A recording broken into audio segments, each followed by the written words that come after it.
The session will be opened by Mrs. Fernanda do Carmo, who is the Director General for Territory at the Portuguese Ministry of Environment and Climate Action.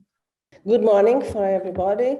On behalf of Directorate General for Territory, DGT, and of the Ministry of Environment and Climate Action, I'm honored to welcome the Urban Maestro Policy Dialogue and Forum on new governance strategies for urban design.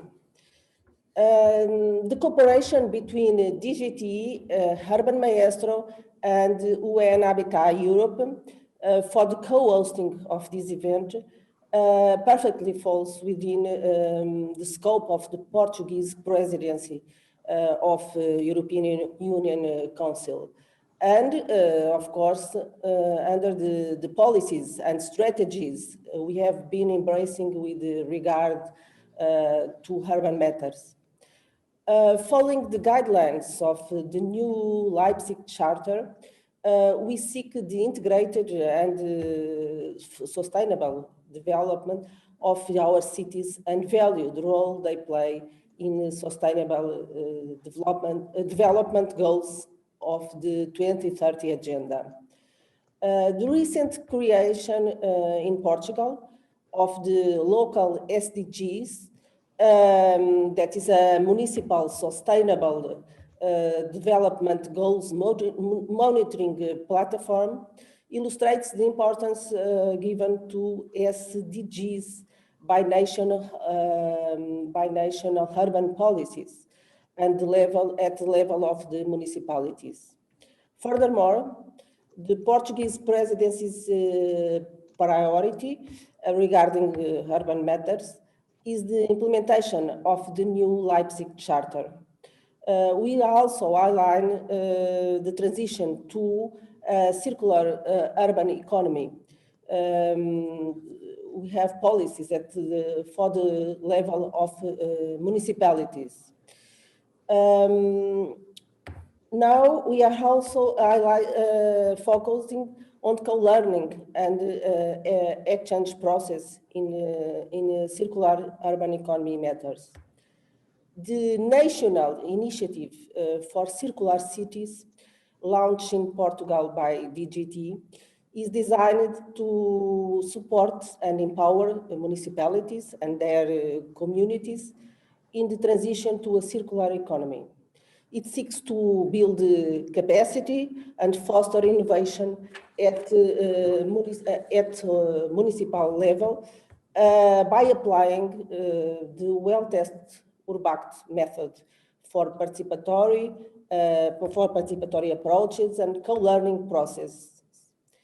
In this case, we will work in 4 thematic networks of cities dedicated to circular economy.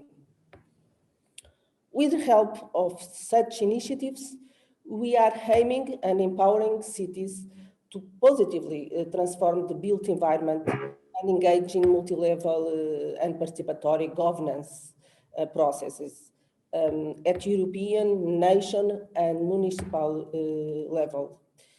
At an international level, Urban Maestro plays a key role in these processes. This is quite evident now when flexibility becomes essential to deal with the present pandemic situation. As stated in the new Leipzig Charter, alongside preventive policies and plans, creative scenarios should be imagined to deal with environmental challenges, with socioeconomic transformations and health concerns. Responding to major concerns related to sustainable urban development shared across European cities, the Urban Maestro project encourages innovation in the field of urban design governance, focusing on soft power approaches and their importance to enhance the quality of urban spaces. Urban Maestro has therefore been pursuing this objective by promoting the debate on achieving sustainable development goals through non-regulatory practices of urban design governance. For all these reasons, it goes without saying, but that we believe that our cooperation with Urban Maestro in form of this final conference will further consolidate the place of soft power approaches among the main urban strategies for dealing with sustainable urban development in cities of all sizes and geographies. So, foreseeing an excellent policy dialogue and forum, I conclude by wishing you all a rewarding working day with Urban Maestro. Thank you. Have a nice day. Thank you very much for your nice words. Without any more transition, I'm asking now Mrs. Luisa Prista, the Acting Director of EASME at the European Commission, to take the floor. I'm very happy to be here today with you. My name, as our colleague said, is Luisa. I'm Acting Director of EASME, and EASME is the Executive Agency for Small and Medium Enterprises. EASME manage different programs that are financed at European level, including the Horizon 2020, and the Horizon 2020, in fact, paved the way to the new program. And the new program, as you know, or I'm sure that you heard about this, is the Horizon Europe, that is running now from this year, 21 to 27. Today, I'm here representing EASME. And the fact that I'm here representing EASME, I have to thank very much UN Habitat for the kind invitation, but also our parent TGs, because they are supporting us a lot. And the parent TGs are Research and Innovation, that has been following Urban Maestro in close cooperation with ourselves. It's a pleasure also to take the floor immediately after Fernanda do Carmo, because she's representing, as she mentioned so many times, the Portuguese representative, the Portuguese presidency of the Council of the EU. And this means that there is really a strong link between Urban Maestro and also our service and also the president. We have to take into account that there is really a follow-up from the German towards the Portuguese president, and this gives the political importance of this project. You may also know that Horizon 2020 is supporting a different approach respect to the other framework programs. We were supporting a more interdisciplinary and systemic approach to programs. In this case,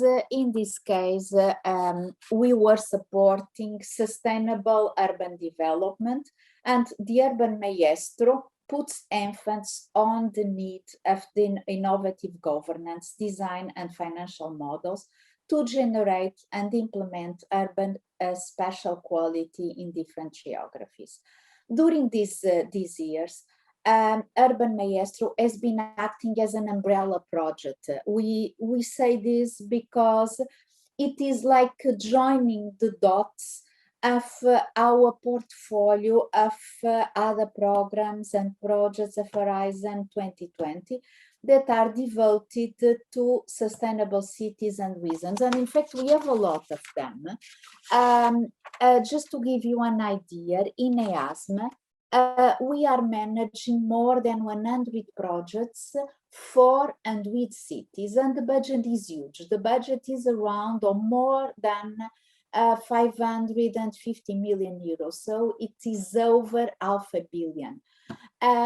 So what I would like to specify in this case is that we are not talking about research as such, I mean really in classical terms. this is not about research that is developed just in universities and laboratories and across some disciplines or within some disciplines. This is a different type of research. Those are big demonstration projects. Those projects have contributions, each one between 8 and 10 million or 15 million. And they have big consortiums between 30 and 35 partners. Of course, those projects, they put together at least 8 European cities. So this is an European strategy and not a member state strategy. And in this case, cities are not just considered as case studies. Cities are not end users, but they are more the players and the actors of open innovation, developing and deploying innovative solutions. And this is a novelty.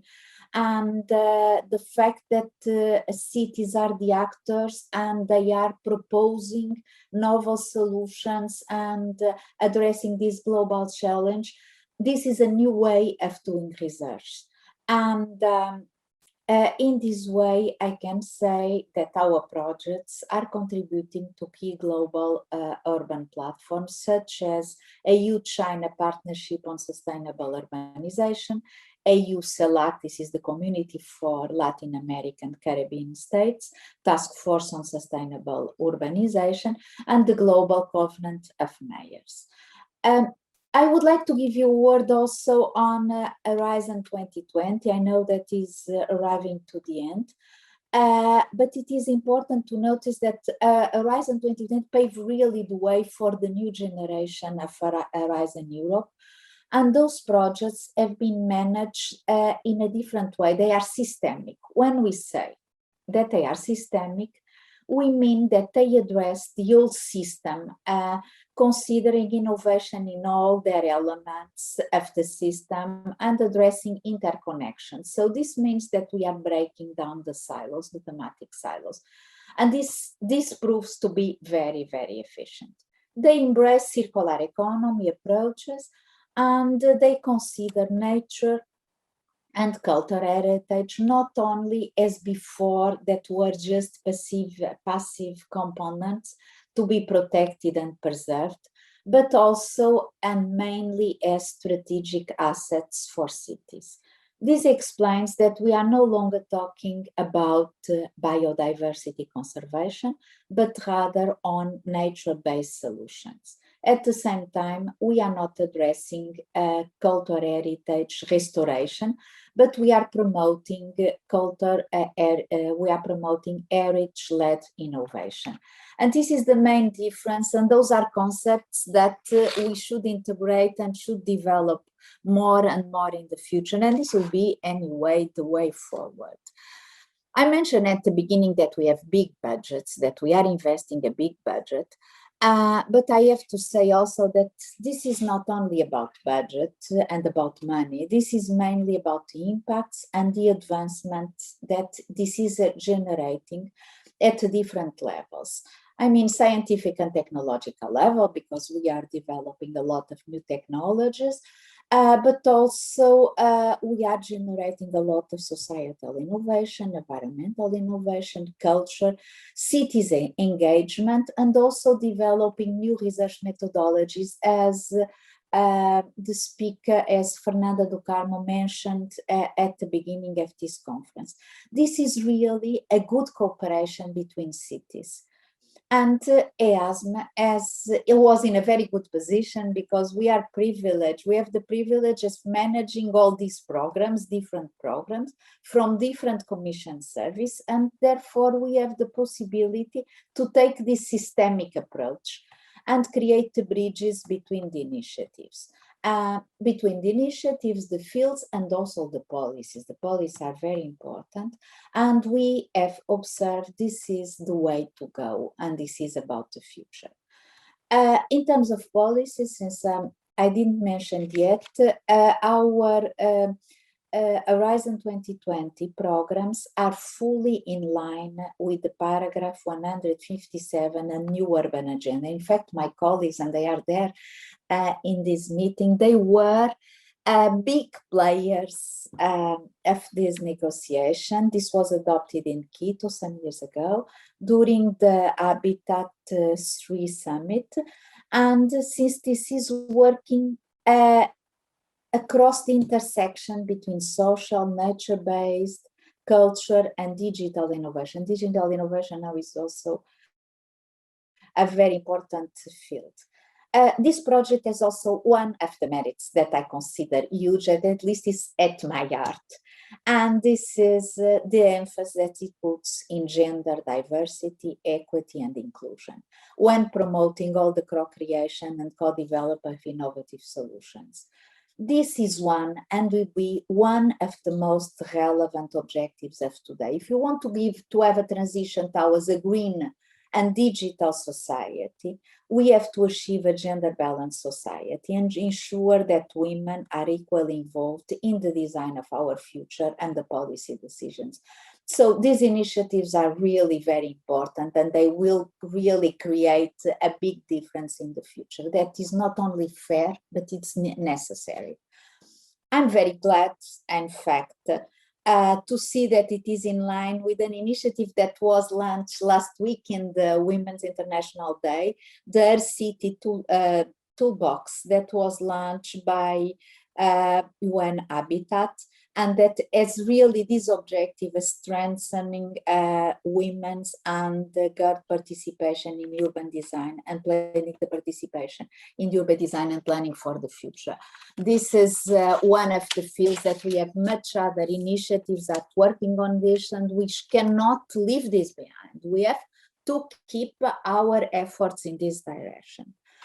Considering Urban Maestro also allowed us to showcase the global level, at global level, that our European research and innovation systemic approach is contributing to the Sustainable Development Goals number 11, to all of them, but also to 11, on making cities inclusive, safe, resilience, and sustainable. And more, those are subjects that are coming in all the news every day.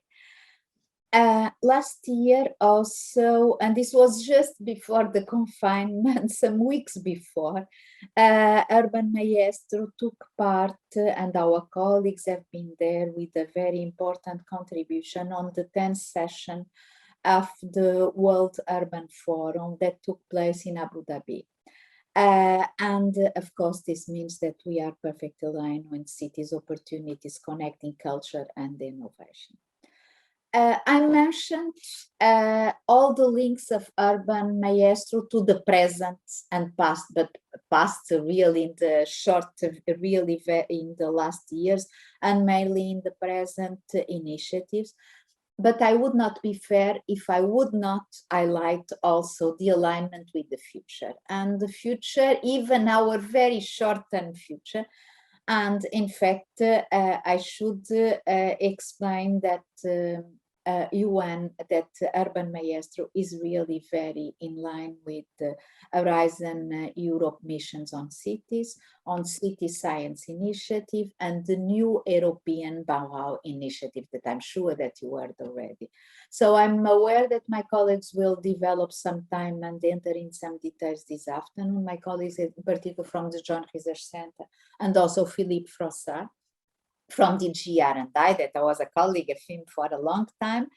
And in fact, I have to say that the project is perfectly aligned with the Green Deal approach, because it's promoting justice and leaving no one behind. It's in line with the city's policy, because it creates the interface, and I already explained, between policy and research and innovation, and also the participation of the cities and everybody. And also it contributes, as we're going to see, to the three main pillars of the European Bauhaus initiative that will start very, very soon, and that will be maybe one of our flagship initiatives for the future. So those are the reasons why I consider that your project, although the budget was not so high, it has no importance, because this project has been the pioneer for the urban future. This is really what I think about this. I have to congratulate you all for the work that you did up to now and being so committed to transform our living environments in better cities. This is the type of projects that I believe that Europe needs. So go on doing this work. Thank you very much for your attention, and I wish you an excellent working day full of new ideas, and I'm sure that you follow these initiatives in the future. So thank you very much. Thank you very much to you, Mrs. Prista. I'm now passing the floor to Raf Toets, who is the Director of the Global Solution Division at UN Habitat. Raf. Thank you, Frederick, and thanks to the other speakers for this good setting of the scene of this day. And greetings from Nairobi, which is the headquarters station of UN Habitat. We are very grateful for this collaboration between European Commission, University College of London, and the Brussels Bouwmeesters team, as well as also the Portuguese presidency of the Council of the European Union for all their support in organizing this concluding policy dialogue. And we note that this consortium that has been developed to implement this project is actually very much resembling our own working culture, where we try always to associate policy processes with analytical capacity of the academia and the reality of local administrations, which are in constant interaction with urban practitioners. So this exercise was not conducted in a closed laboratory. If you look at the speakers for today, we see that the project, Urban Maestro, has been able to mobilize a very wide community of policymakers and experts who do believe that good governance of urban design can make a difference for the implementation of a more sustainable future, achievement of SDG 11 and other SDGs, and the implementation of the new urban agenda. And for Habitat, it's very important because we, based on the analysis of such innovations like the project is doing, particularly here in the European context, it allows us to better understand various strategies that local and national governments can adopt to increase the quality of their urban spaces. For us, within our mandates of development cooperation and also humanitarian assistance, the need for engaging people and communities is very well understood. And we are adopting routinely a variety of nuances like consultation, participation, co-creation, depending on the context. So this engagement is really at the core of the new urban agenda. And however, the understanding of how it can be promoted directly to contribute to the quality of cities still needs more better understanding. So the framework that has been developed by this project is identifying community engagement as one approach amongst others, other strategies, soft power strategies for the governance of urban design. And the mapping exercise that was conducted by the project team and by the participants today indicates that participatory processes or bottom-up approaches in general demonstrate the potential exactly when they are clearly articulated with the more formal, the more traditional planning instruments. It shows that formal and informal tools do not contradict, but can complement each other. And Christian Borret and Matthew Carmona will elaborate on these points later today. The project also emphasizes that the quality of urban spaces requires working simultaneously on the consolidation of a widely shared culture of urban quality, alongside the pragmatic delivery of high quality projects. Another lesson that was highlighted by the project is for transformation to happen and to be sustainable, community engagement and high quality design are not sufficient. Achieving good urban design requires addressing the economic base of city development and developing particularly the public authorities' capacity to mobilize the power of land value-based instruments as a resource mobilization approach.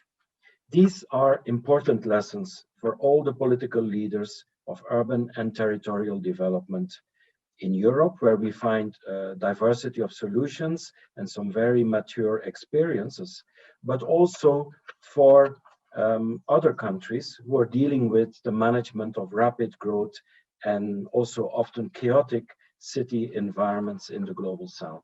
So in this context, the new Leipzig Charter can also be an inspiration for other countries beyond Europe. The General Assembly next year will look at the implementation of the New Urban Agenda in the Quito +6 high-level meeting in New York.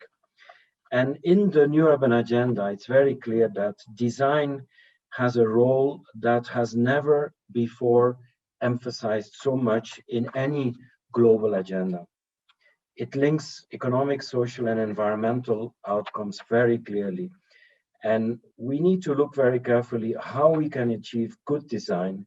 And this is very important for the implementation and a very pertinent way to advance our overall ambition on sustainable urban development. So very much this project, we see this as an accelerator for enabling local and national governments to get ready to faster implementation of the New Urban Agenda. So I'm wishing you a stimulating debate today, and I'd like to express my hope that this Urban Maestro work could be extended to other parts of the world. And in closing, I would like to also express my thanks and support to the Brussels office of UN Habitat for conducting this exploratory initiative. So thank you very much on behalf of UN Habitat and wishing you very fruitful discussions. Thank you. So I immediately pass the floor to Christian Borret, who is the Brussels Bouwmeester Maître Architect. He will provide brief introduction to what the project Urban Maestro is about. Good morning from my side as well. One way of being brief is being impolite. So I will not thank anybody, but of course I'm very grateful for the introductory words, and I'm very curious for the rest of the day as well. We launched, that means we are three partners. That is the European Office of UN Habitat, the Bartlett School at University College of London, and the team of the Brussels Bouwmeester Maître Architect. And we launched the project in 2019 with some common challenges. We had the same questions. I will explain you the questions, the objectives, and the activities we did, a kind of short overview, and then Matthew Carmona will tell you more about the conclusions and the lessons learned. If you allow me, I would like to start with a very personal way, in fact, to introduce the main question. Let's say it's the story of my life. So the place where I've been living, the place where I've been born. Just one moment, I will switch to presentation. So this is Flanders. This is suburbia in Flanders. This is the sprawl that happened in the second part of the 20th century.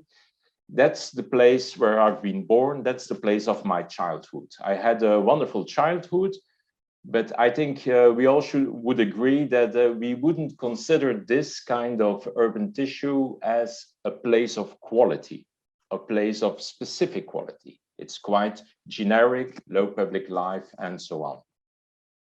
On the other hand, every building that you're seeing here has got a building permit, has been officially approved by the public authorities as a good building. It is complying with rules and recommendations. This is the place where I live and work now. It's Brussels. You could call it chaos. It's not what is considered to be as a cute city, a charming city. It has some disharmony in its cityscape. You might find that, I find it interesting. I think it's reflecting the diversity of our times. You might even think it's exciting, but perhaps that's another story. I think the same issue here, everything you see on this image got a building permit. Everything you see on this image has been legally built. But are we happy with this? Do we really think this is excellent? This is distinguishing itself on the level of its urban design quality? This is where I was, somewhere in between Flanders and Brussels, when I was studying urbanism in Barcelona. That was in 1990, 1991, just before the start of the Olympic Games in 1992. And that was a wonderful time. That's where I learned, where I discovered what I'm still trying to put into practice in my practice today, and what is, I think, one of the main questions of the research project Urban Maestro. So we were in a period here in Barcelona in the 1990s, after Franco, when the city was opening up, when there was a kind of common climate, a shared culture of desire to make a change, to make the city better. You had important people there playing a role. You had a mayor, Maragall, who was in favor of architecture. You had a very intelligent chief city planner, Boigas. You had architects like the architect Manuel de Sola Morales, who made here the new layout of the Mall de la Fusta in front of the port. You had a lot of interesting architects, Manuel de Sola Morales, Joan Busquets, Bet Gali, who were also taking up a role in civil society. So you had talented architects, you had systems, competitions, new vision of the city. You had the population wanting this as well. So what was happening at that moment was something more than official planning legislation, was something more than building according to rules and regulations.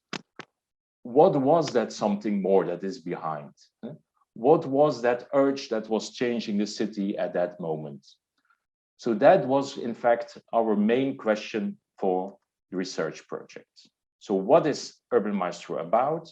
It is focusing on what we call soft power modalities of urban design governance, something more than the rules and regulations, something else, something perhaps informal or semi-formal that is really improving the spatial qualities in our cities in Europe.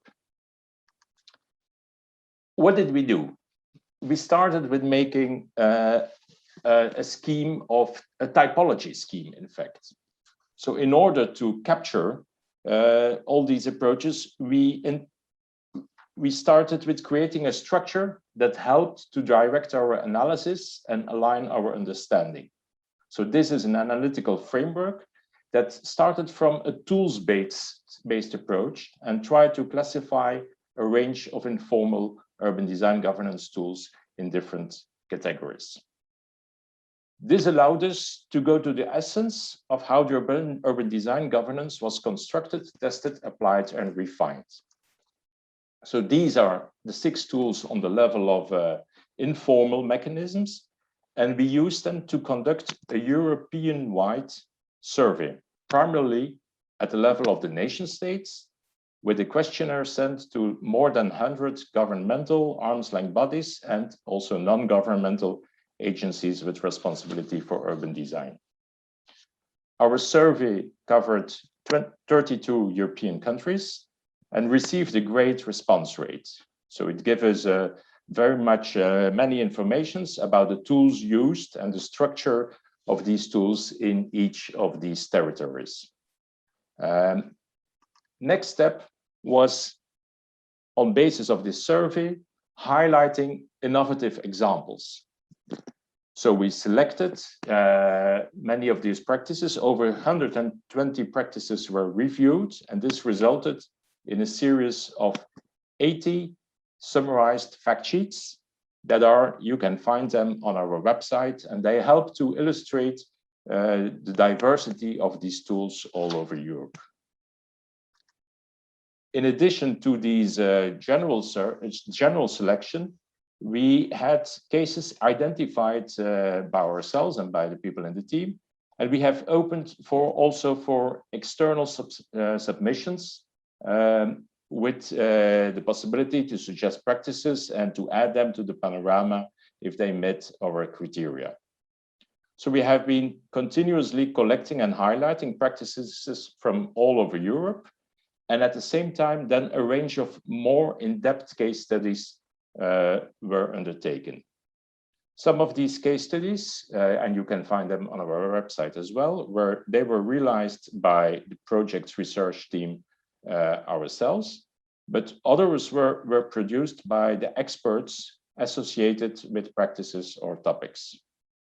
So the intention of this part was to gather greater insight into important practices and to feed into the project's methodology, workshops, and key recommendations. We used these more profound analyses to come to conclusions and to arrive to recommendations.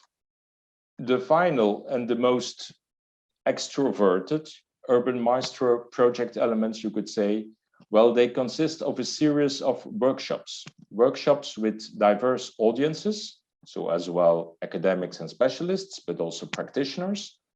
And we have organized in the course of the project something like 7 main events, some online, of course, and others still in person. And we had a lot of lectures and meetings and conferences during the 2 years of research. These events, they allowed us to discuss once again practices, compare them, analyze them, and come to new insights. It allowed us to share the knowledge directly between the invited experts and the audience of these events, but also contributing, and that's, I think, what we're doing today again, to build a long-term network for peer-to-peer collaboration and learning. So that's what our main hypothesis and main question was. These were our objectives, and that's what the activities we've been doing. And this is, I think it's now up to Matthew Carmona and Tommaso Gabriele from the University of College of London to present you some key lessons learned and some policy recommendation that we can discuss on later today. Okay, so let's get going. And we'll start with 3 simple headlines that frame this session. First, perhaps the seemingly obvious point that place quality is not produced by accident. It's not produced overnight. Instead, it requires a sort of ongoing determination and investment by all stakeholders to deliver those better quality places. Second, the good news is that informal tools and processes of urban design governance can play a critical role in this.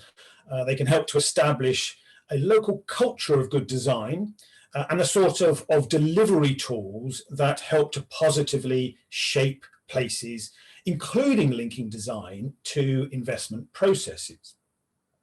And third, and unfortunately, there's no simple recipe of urban design governance approaches that are appropriate everywhere. Context is critical, and establishing the right mix of tools will always depend on those local circumstances, resources, the history of practices, and so forth. But whatever the circumstances, the work of Urban Maestro has suggested that governments, national, regional, local, might begin by reviewing 6 fundamental factors, the 6 C's as we have characterized them. So let's start with the first of these C's, culture, or the need to release the full value and potential of cities by committing to build a culture of urban design quality. Now, we know that the quality of the built environment impacts profoundly on the social and economic opportunities available to citizens, as well as on the health and environment of local populations. We heard that in the introductory talks. Nurturing a shared commitment to high quality architecture, streets, public spaces requires political commitment, as well as sufficient and predictable funding and, critically, an ability to persuade investors and citizens that such a commitment is a worthwhile thing to do. Our analysis suggests that often this requires a culture change across many people and institutions that together shape our cities, shape places. But building such a culture of quality is unlikely to be achieved quickly. It will stretch well beyond the duration of any political mandate, for example, and encompass many small steps associated with numerous decisions related to individual plans, projects, spaces, and investments. Helping me to explore this are Monika Komorowska, the head of dialogue in the planning unit of the city of Warsaw, and Karin Petty, the mayor of the 14th arrondissement in Paris. Monika, perhaps I could attend to you first. I wonder whether you could explain how you've gone about building a culture of quality in Warsaw. Yes, thank you so much for invitation. I agree so much with all that's been said here. And I'm working with city architect of Warsaw, Marlena Hapach. And what she is trying to do for more than 4 years is exactly what you said for this project, like looking for solutions that could foster dialogue about the future of the city. Our legal framework is quite complicated and not easy to modify to the new needs of today. And what we've shared with the paper that's available on your website is our experience to involve as many possibly parties to take part in the dialogue. And we use different tools. Some are quite regular and well-known, such as we have the architectural reward of the mayor of Warsaw, while we try to promote the quality of design, good practices, promote also the inclusion, so that design is available for all, and good practices as far as ecological thinking. We've set with NGOs of Warsaw a pavilion for architecture and discussion about spatial planning that is being animated with different parties, because I think the key and the vision of our city architect is that we as the local government, we do not have solutions for all. And what we are trying to do is to be as transparent as possible. So making it clear for other parties like private sector, but also the citizens of Warsaw, what is the legal framework, what can be done within it, but also seek innovation and dialogue about the future. And I think our most valuable experience is the workshop for which we use charrette methodology. So the methodology itself is not something new. It's been known for years, but our goal is something new, at least for us, because we have multiple locations in Warsaw that being present as industrial. Now we know it can be transformed in a mixed use fragments of the city, very valuable for our future. But we are blocked in the formal framework. So while waiting for the new documents, for the new vision that will be a law, the spatial law, we invited the owners of this land, but also the citizens of Warsaw to talk about the future, because we are somehow trapped with the legal framework. What is possible in Warsaw and in Poland is to go for a singular building permit. So we are aware that the risk is that the land would develop piece by piece without the vision. We said, let's devote our time, let's use facilitators external to our local government and external also to the owners of the land, and talk about the future. And it wasn't easy. Persuading our partners to do it with us took us time. Still, we are aware this workshop, we found solutions that we would like to implement within the legal framework, but the results are not so easy to implement so fast. So the frustration is quite high, but the value of it, we say, that we agreed on something, sitting at the workshop table, doing mock-ups together, discussing it, making it public via media. And the base is the discussion, not the solutions that the mayor of Warsaw would propose, or the city architect or designer himself. So we really believe it's the future, that more dialogue and transparency, as much as we are aware that the legal framework should be changed. And we really hope that projects like Urban Maestro can persuade also the national governments to believe in urban design and not only making it very strict in an outdated laws. Thank you. Thank you very much, Monica. And Karim, perhaps if I can turn to you, as I said, you're the mayor of the 14th arrondissement in Paris. Perhaps you could give us a sense of the key role that politicians can play in this. Thank you for inviting us and giving me the opportunity to talk about the wonderful adventure, Les Grands Voisins. Les Grands Voisins took place in a previous hospital, Saint-Vincent-de-Paul, which closed. And it became the property of the city of Paris. And we decided to widely open it. The old hospital became for 5 years a village with 800 people inhabiting the emergency shelters and housing units for migrants, 150 organizations working there, and Parisians stopping by for a coffee or a concert, or thinking, creating alternatives models, developing projects, creating exploration. In this place of public services, we pictured something highly ambitious in terms of public good and common interest. But we also allowed ourselves to watch out what could happen and take it into account over the long term in designing the future district. We put all our trust in our partners, Aurore, Plateau Urbain, and Yes We Camp. And we took our responsibility on what we were doing here. We claimed that it should be and remain an inclusive district. We claimed that we had given the keys to our 3 partners and that we couldn't tell precisely what would happen. Inclusive, commons, freedom, trust is the keys, is the tools. And this experience made it clear that it's essential to make the most of every empty space. We were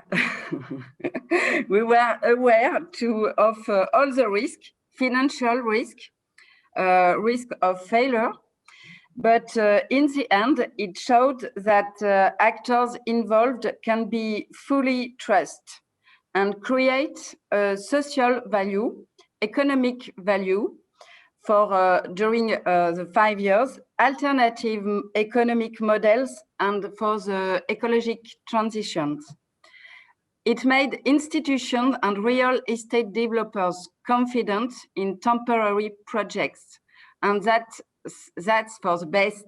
It led to signing a charter on the Parisian scale with a major real estate and social housing actors to promote temporary occupation as a tool for the Parisian territory. It's awesome if owners are now comfortable with this practice. But I also want to say for the projects to come that it's also necessary to keep pushing and shaking up politicians and practice. And more importantly, I'd like to say that the actors of the transitory also need to be researched, that what happens in the interval will be taken into account in the future projects, that there will be considerations and counterparts. Inclusive, freedom, and trust is the keys. Thank you very much, and bravo et merci for your research today, and that associates many other wonderful projects over Europe. Yes. Thank you very much for your contribution. Let's move quickly on to the second C, which is capacity, which focuses on putting in place the right structures and people to realise the design quality ambitions. And the most sophisticated governance of urban design starts with the public sector recognising its own huge potential to decisively shape new development and, of course, existing places for the better, as we've been hearing. And the first key step in that is to put in place the necessary organisations and administrative structures to provide the leadership on design quality and to invest in the right people with the right capabilities and authority to raise ambitions. And here I'd like to welcome Heidi Berksley, who is a researcher with a particular interest in the Oslo waterfront, and Esther Kurland, Head of Urban Design at London. Heidi, the large-scale redesign and regeneration of the Oslo waterfront is a fascinating case, and perhaps you could tell us something about how the public sector has led that process. Yes, thank you, Matthew, and good afternoon, everyone. I think I would like to start with a quote of a director of urban planning in Oslo who told me a few years ago that one knows that public-private partnership is difficult, but you should try public-public collaboration. And I think this quote captures the complex governance process by which Oslo's waterfront is restructured and redesigned. The seed of this transformation was planted by a coalition of public agencies, private investors, and design professionals who got together to build a shared vision for Oslo's seaside in a concept competition as far back as in 1981. I believe if you have a broad range of actors with stakes and required competences in urban redevelopment, you need a common vision about the direction to take. The Waterfront Master Plan in Oslo was adopted as late as in 2008, consolidating the vision of a multifunctional area, offering recreational spaces, design quality, and access to what was called the values of bliss at the seaside. The municipality of Oslo governs the planning process, but to assure its economic sustainability and design quality, development companies constituted by public and a few private landowners were established to shape the waterfront sub-areas. These companies include in-house design competence and a mandate that secures investment in high quality design and public space, and the political adoption of a set of design principles that all developers must comply to and that implement the vision assures quality and quantity of public space along Oslo's waterfront. So too has the soft toolkit offered by the planning office, who has organized a range of competitions, seminars and debates and so on that bring in local and professional knowledge, but also increase the design competence among the stakeholders. One example is the 70-hectare large sub-area of Bjørvika, in which 40% is public space that's widely used by Oslo's inhabitants. Bjørvika's governance model builds public-private partnerships, includes design competence, and assures collaboration around a shared vision of place quality that I think assures the success of the waterfront development in Oslo. So thank you very much. Thank you very much. And I think this role of public-private partnerships has come through consistently in our work as being really, really important in driving through this quality agenda. Let me turn to Esther. Urban Design London is quite a unique organisation within the UK. Perhaps you can introduce us to what it does and specifically to how it works to build design capacity across London. Thanks, Matthew. Yeah, sure, I will do. And I love that quote, Heidi, about if you try working with public and public together. Absolutely. And that is what we do at UDL. So it started probably about 15, 16 years ago when the 33 local authorities that make up London's metropolitan area were being asked by a government to say, oh, you need to be dealing with urban design. They tended to have conservation and historic conservation officers, and they didn't really know what urban design was. So they got together, say, let's learn this together, let's share best practice and share the challenges. So UDL set up as a networking and support organisation for all public sector bodies in London, and it's actually more than those 33. And it's hosted by Transport for London and is kind of run by the mayoral organisations and London councils together.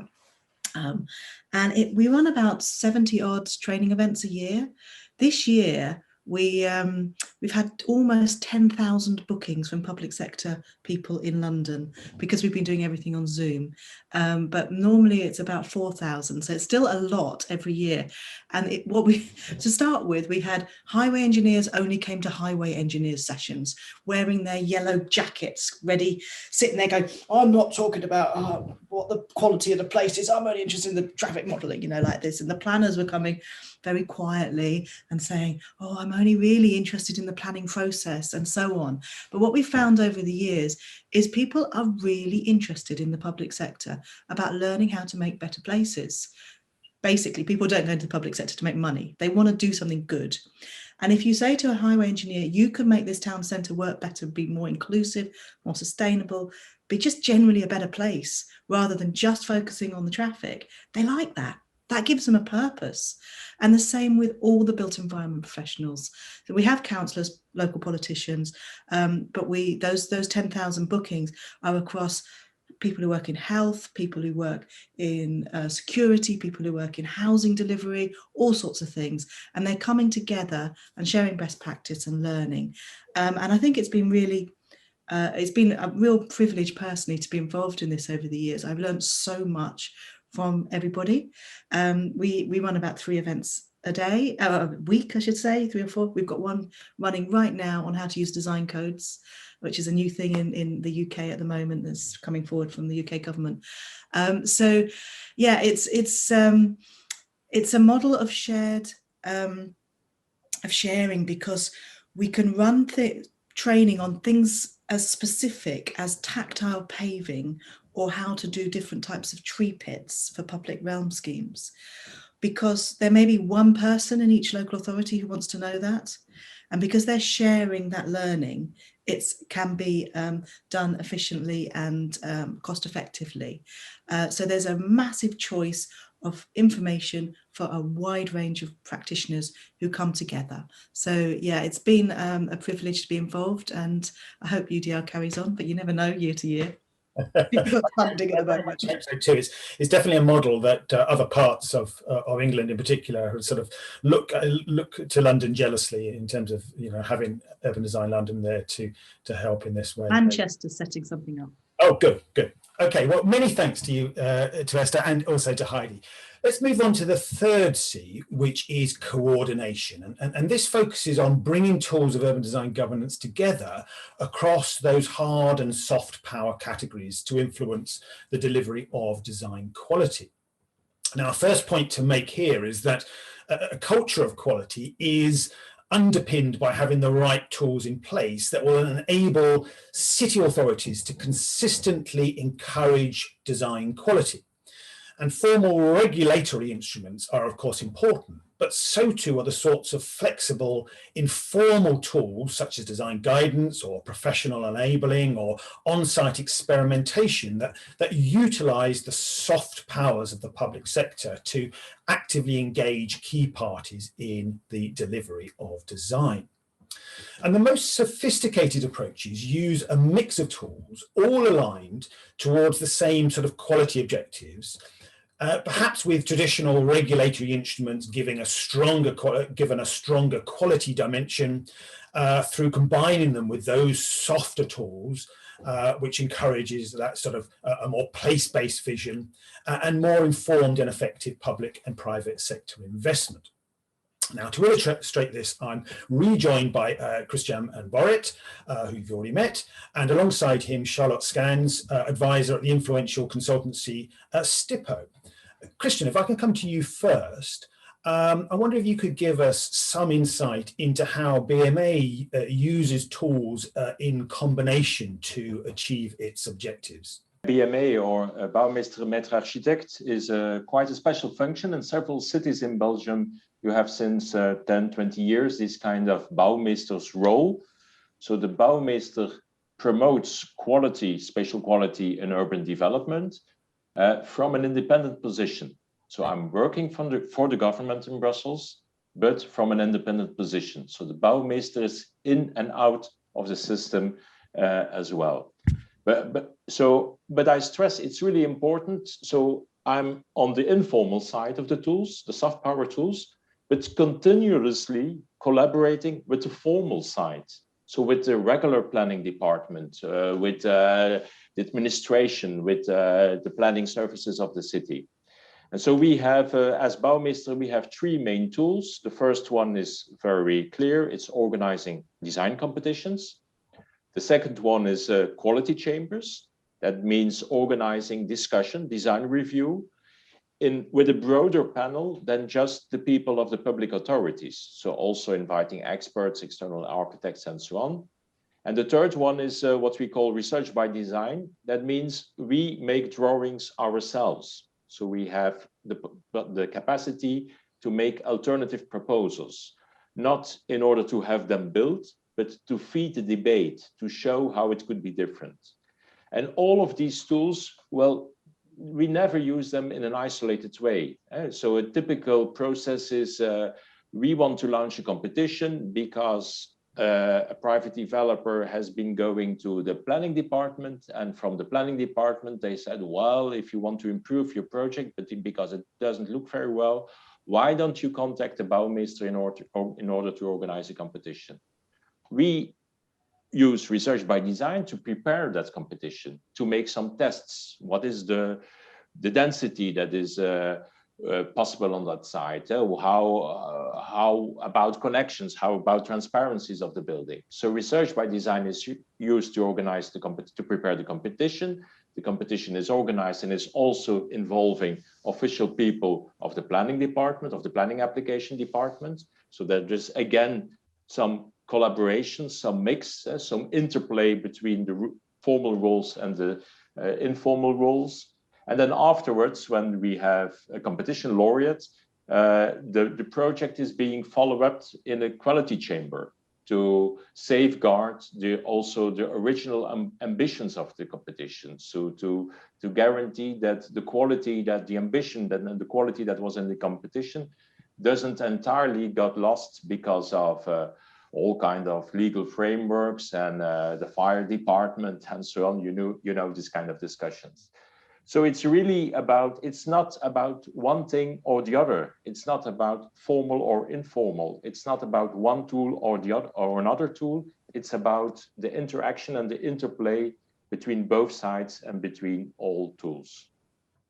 Lovely. Thank you very much, Christian. I'm increasingly recommending to cities here in the UK that we need a Bouwmeester. We need you, Christian. We need you to come and in all of our cities as well. Let me turn to Charlotte. I know that STIPO has been amongst those calling for less bureaucratic and more creative and visionary tools to help deliver local place quality. And I wonder whether you could briefly expand on that and perhaps give us some examples or an example from your own work. Yeah, thank you so much. And I'm very pleased and honored to build upon the discourses already introduced by the excellent speakers before me. So indeed, I work for STIPO. We're a team, an interdisciplinary team for urban development and better cities. And much of our work focuses on human scale urbanism or human scale areas and places for people. And I think what we do very much is that we try to unravel the orgware. So we say good cities and good places are a combination of the hardware, the design, of course, the usage, the software, and the orgware, the decision-making that is in place and the networks that govern places. And what we always try to do is we try to unravel the mechanisms that steer decisions in area development and real estate development. We work for cities and real estate developers and many more actors. And we always try to work in different mechanisms. So we have we develop creative tools for co-creation and placemaking. We launch new organizational models, public-private partnerships, and also focus on new types of financial models. And I will give you a few examples. So since 2012, we've built a global program called the City at Eye Level, which is actually our first toolbox with different online publications that they gather lots of stories on how these places around the world are being governed, but also shaped through mechanisms of co-creation. And we open source them because we feel that there's a need to build a new sort of capacity and new emergent professions, the co-creator, the placemaker in cities that is in need of these new soft power tools. And we've also been at the forefront together with 4,000 placemakers in Europe to launch the Placemaking Europe network, in which we unravel and develop these tools with a JPI-funded program called Place City with partners in Oslo and Vienna, but also with those 4,000 placemakers where we open sourced 35 placemaking tools. And all of them talk about the different criteria that you have to take into account when you're building places for people or when you're shaping real estate development with the principles of placemaking and place-led development at its core. Lovely. And I know that you link finance directly through to that. I don't know whether you can just in 30 seconds say something about Yeah, thank you so much, because I didn't have the time to address all of that, but this is indeed something that I would love to address as well. We also build new funding mechanisms, and our contribution to the Urban Maestro program has been a new revolving fund that we've launched in the Netherlands, but hope to scale up to Europe at some point, which is a revolving fund for precisely the types of initiatives that were mentioned in the first contribution by Mrs. from the 14th arrondissement in Paris, because it's initiatives like Le Grand Voisin that are able to buy their own land and real estate with a revolving fund with public funding that would help them sustain their role in area development, because we really believe that these civic-driven initiatives are the future forward, because they create win-wins for value creation in areas. Lovely. Carry on the great work. And thank you to both of you. Turning to our fourth C, which is collaboration. And this implies that developers, investors and citizens are engaged in an ongoing conversation about design quality. But of course, as we know, a feature of much contemporary development is an imbalance of power in development processes. For example, urban development can be seen as politically driven or as a developer-led process, leaving residents sometimes feeling sidelined. And demonstrating leadership on design is really essential, and soft powers can facilitate this, but it requires listening, garnering support, and recognizing diverse private and public interests. Now, our analysis revealed a range of informal tools of urban design governance that effectively garner and amplify community voices, as well as motivating private interests to engage in a conversation around the future of those places. And in particular, it seems that tools such as co-creation and the collaborative management of urban assets that we were hearing about earlier can help to legitimize development processes and inspire better outcomes. To explore this, I have with me Giovanni Ferrero, project manager at the City of Torino, and also Gert de Pauw, the coordinator of the Community Land Trust in Brussels.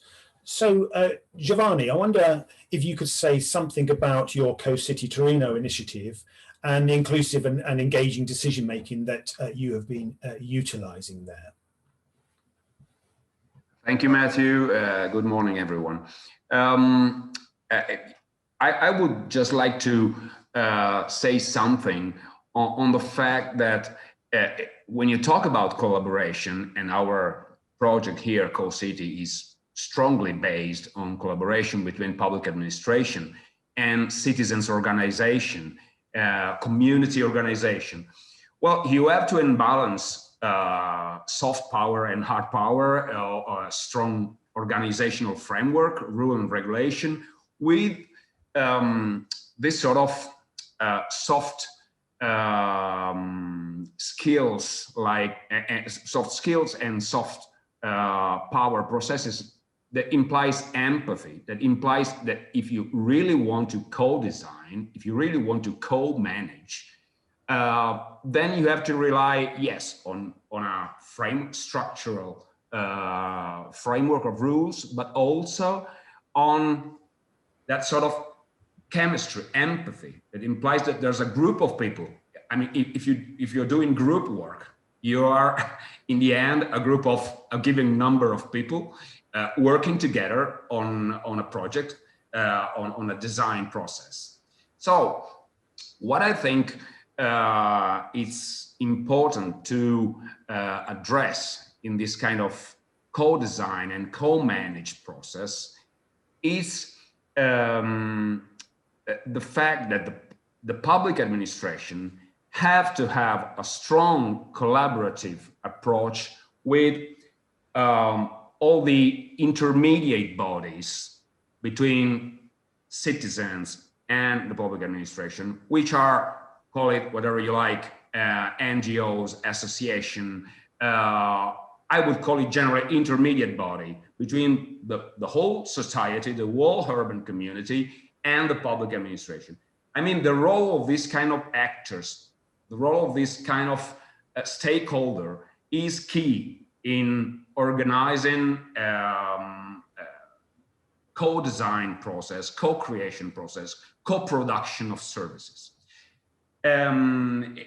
This issue, in my opinion, is key in the sense that it is not a matter of outsourcing something. I mean, of course, the third sector, this kind of organization, have a role also in all the outsourcing process that happens in the public administration.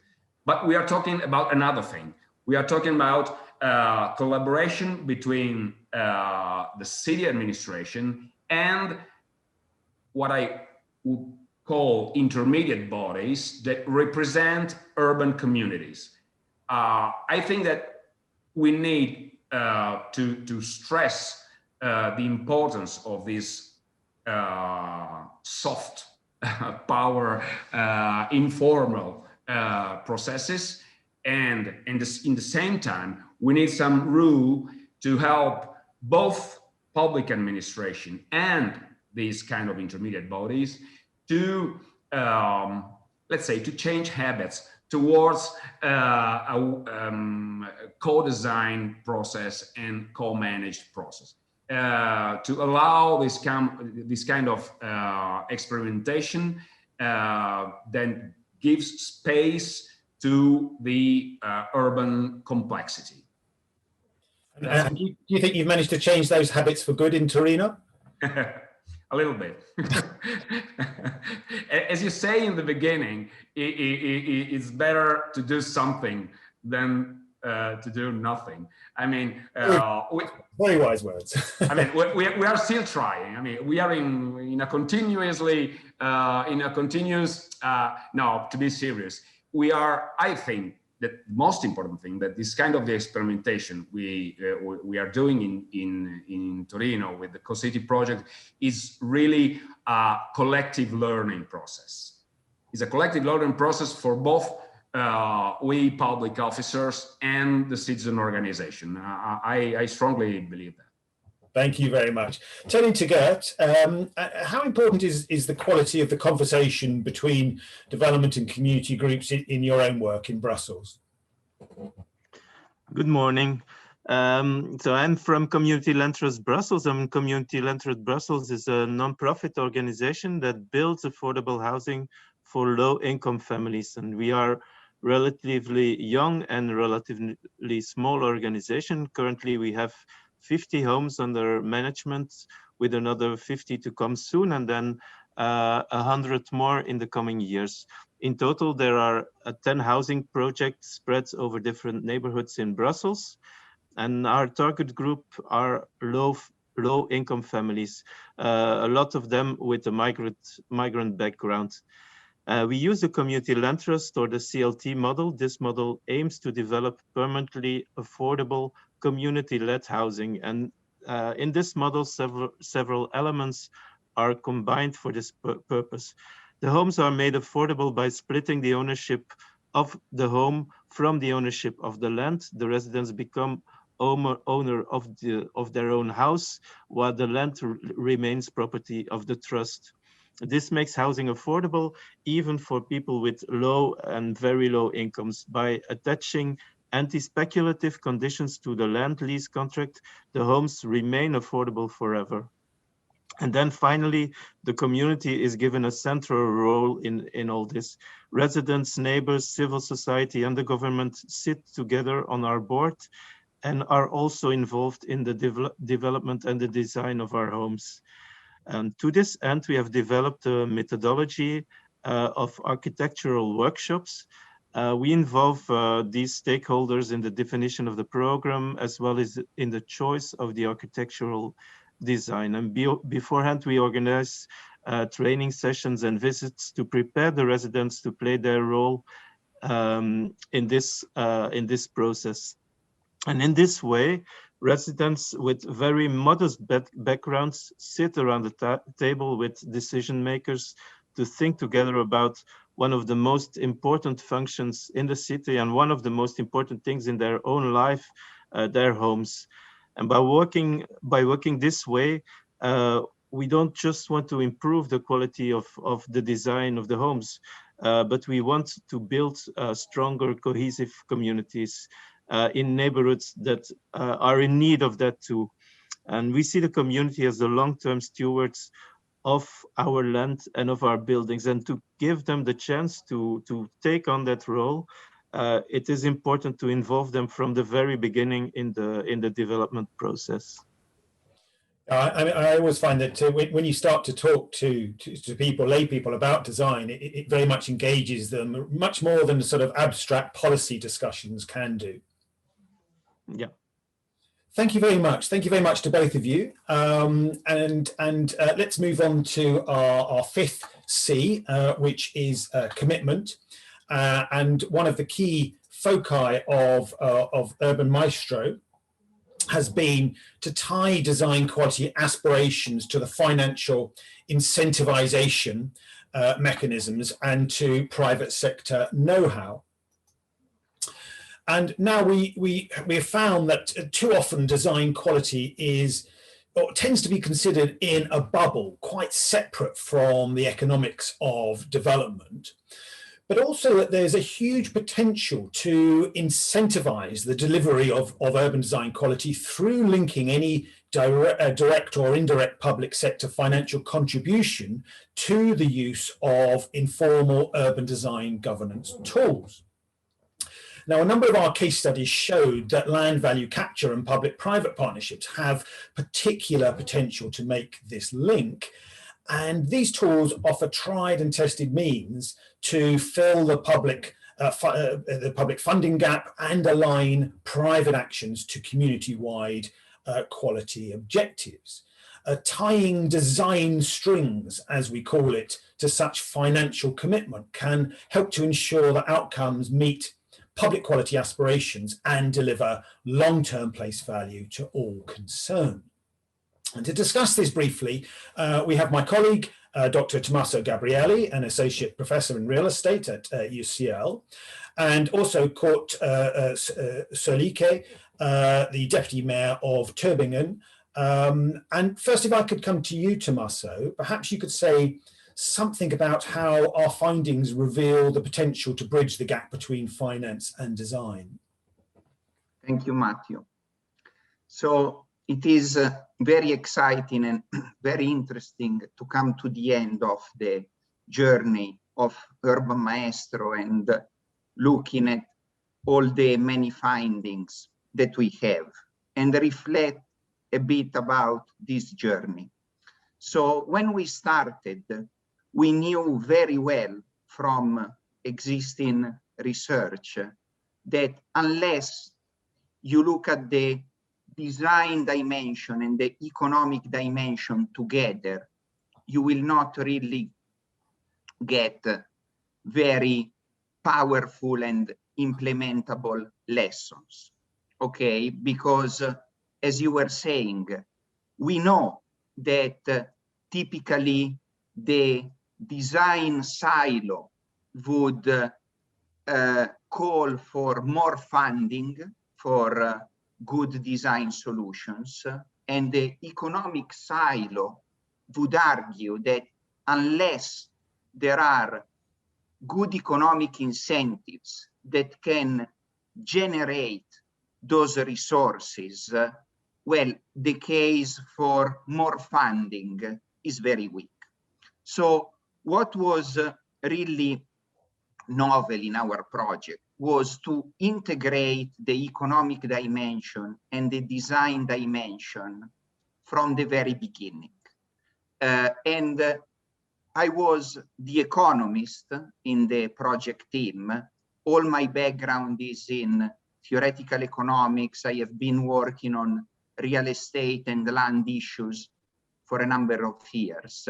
And methodologically, it was very interesting to find a common language and a common framework with all the other team members that one way or the other were coming from a design architecture related background. And essentially, our main focus and also finding was really to unpack the value of informal tools and soft powers. Because once again, we knew from previous research that there was a strong call for innovation in financing models. So the strong call for instruments like green and social bonds, strong call for land value capture, public-private partnerships. But putting the design and the economics together from the very beginning, it was immediately clear in the mapping exercise that there was for sure a kind of hidden economic value in all those informal approaches and soft powers that we have already discussed in this session. And essentially, one of the main findings was really a new understanding of economic incentives in the design processes. So essentially, what we find is that when you are talking about the more formal tools, so those that are usually managed and organized by public authorities, then of course the financial incentive element is crucial. And a very good example of these are the models of land value capture. So land value capture is usually very effective at delivering good urban quality because the financial incentive is there as a core element. So in order for value capture to exist, the financial incentive is there. But then digging deeper, we found that this kind of financial incentive alone is not enough, or in other words, exploring the existing practices, we found that informal tools and soft powers are really a way to improve the outcomes. So once again, going back to this new concept of incentives, what we find is that whenever you are taking more informal approaches, essentially those are very powerful, even if there are no financial incentives attached. So the typical example here would be tactical urbanism, experimental approaches. So in this kind of frameworks, usually the people that have the ideas are motivated individuals that have been working a lot on those issues. Is essentially their life mission to improve urban quality. So in those kind of contexts, the most effective thing that an authority can do is identify those individuals, those practices, and give them the freedom, give them the possibility to explore ideas. And essentially, once you put together these informal approaches with the well-designed formal approaches, then you really have a model that public administrations should really exploit. So once again, the typical example was to reflect on existing model of land value capture and public-private partnership and see how much they could improve in the moment in which they could be put together with motivated organizations, motivated individuals through these tools that are usually informal and many times based on soft powers around negotiations, or like Giovanni was saying, empathy, understanding of those organizations and those innovative practices. Thank you very much, Tommaso. And for sort of an example, let's turn to Kurt. And now Tübingen has pioneered the use of concept tendering. Perhaps you could tell us something about the process and how design quality can be factored into that. Thank you, Matthew, and welcome to everybody, or hello to everybody. When Matthew told me 2 days ago that we should not use a presentation, I thought about a trick, and now behind me you see the French Quarter, and I'm very happy, Matthew, that I saw you use the same trick and have your presentation back of you. So the French Quarter, what you see behind me, is former barrack, and is one of 10 new urban developments we did in Tübingen during the last years, and they all follow the same principles and the same DNA, let's say like this, or the same idea. And the idea is that the city is the one who takes the role as a major developer of these projects. So we buy the ground, we take the land value, we use it for our infrastructure, for our social infrastructure, and all the other topics you need as a city. And we sell the ground, but we don't sell the ground for the highest price. So not to the people or the groups that write the biggest number on a sheet of paper and gives it to us, but to the ones who gives us the best concept. And that's the idea.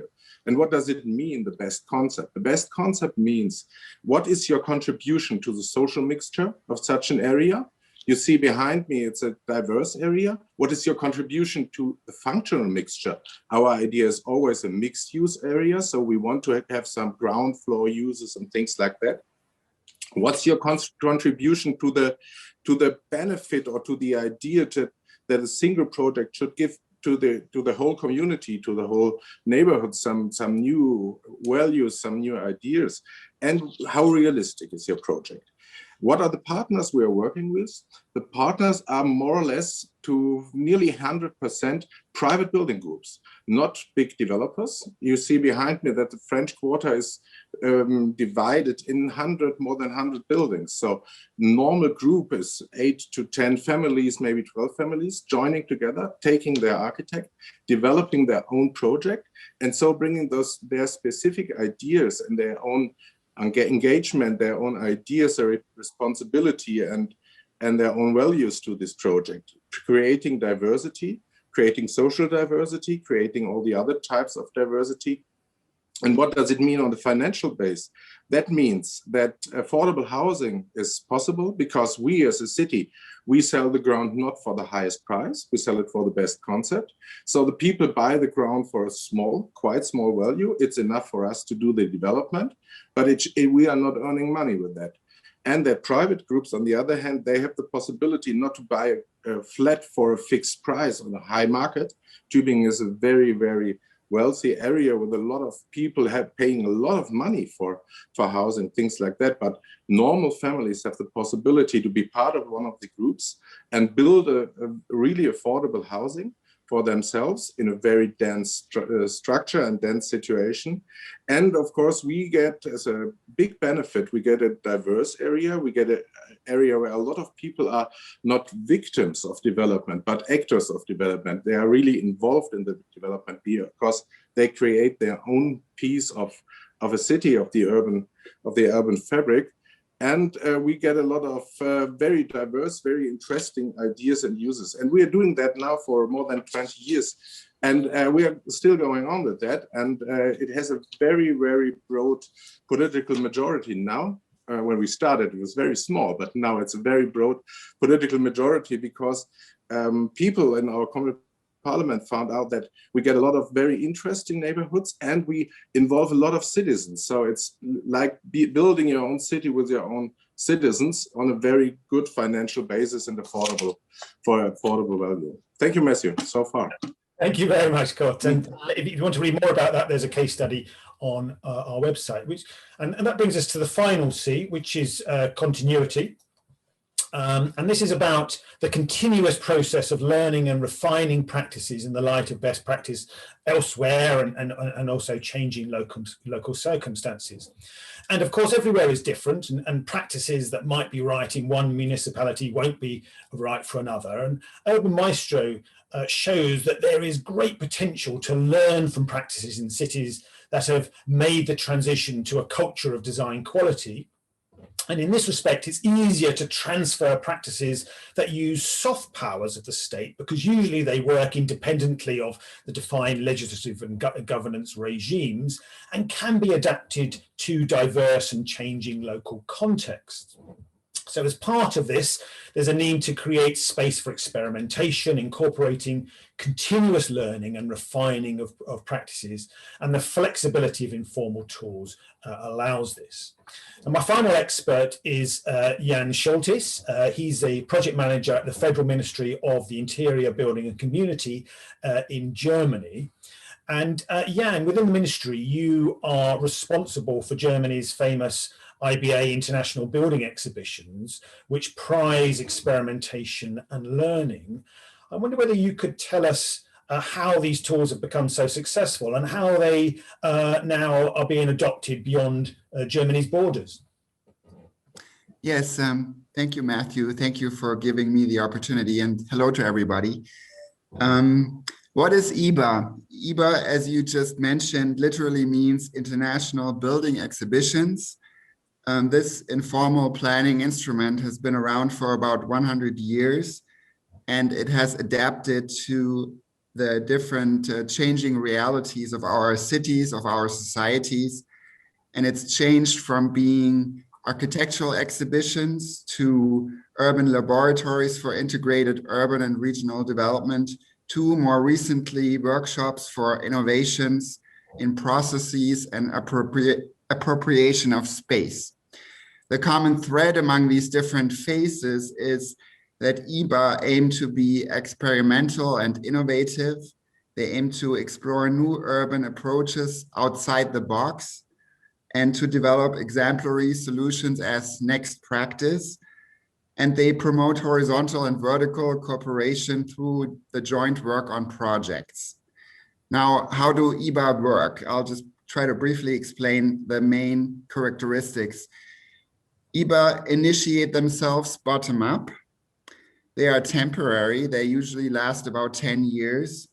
They have a very clear spatial scope from the neighborhood level to the city to the regional level. They are a flexible format with a specific local profile and a distinct guiding theme. For instance, urban shrinkage, regional mobility, and cross-border cooperation.